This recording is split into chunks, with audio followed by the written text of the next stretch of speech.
Welcome to R4 kitchen. இன்னைக்கு வந்து தயிர் வடை எப்படி பண்றதுன்னு பார்க்கலாம். எங்க சேனல் பிடிச்சிருந்தா சப்ஸ்கிரைப் பண்ணுங்க, நீங்க ஷேர் பண்ணுங்க ஃப்ரெண்ட்ஸ் கூட.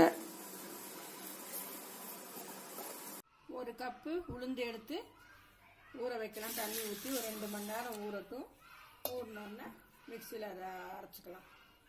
உளுந்து நல்லா 2 மணி நேரம் ஊறிடுச்சு. இப்போ வந்து நல்லா களைஞ்சு தண்ணி வந்து ட்ரை பண்ணிட்டு மிக்சியில் போட்டு உப்பு போட்டு நல்லா வந்து நம்ம நைஸாக அரைச்சிக்கலாம். தயிர் வடைக்கு போடுறதுக்காக செய்கிறது கொஞ்சம் உளுந்து அரைச்சது, கொத்தமல்லி, ஒரு 2-3 குருமிளகு போட்டு எண்ணெய் வச்சு எண்ணெயில் வந்து காஞ்சிருச்சு. இதில் வந்து உளுந்து வந்து ரவுண்டாக போட்டுக்கலாம். பொன்னிறமாக வறுத்தாச்சு. இது வந்து தயிருக்கு நம்ம வந்து அங்கே ஹோட்டலில் நல்லா மெதுன்னு இருக்குது, நம்மளுது ஆகிறதுலையே நம்ம நினைக்கிறோம்.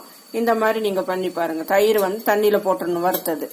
கொஞ்சம் 5 நிமிஷம் 10 நிமிஷம் ஊறட்டும். ஊறின பிறகு நம்ம எடுத்து தயிர்ல ஊற வச்சு நான் எப்படின்னு காட்டுறேங்க.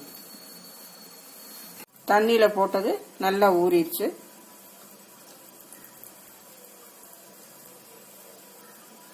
இது வந்து தண்ணி எல்லாம் பூரா இது பண்ணி விட்டு தயிர் போட்டு இது பண்ணிக்கலாம்.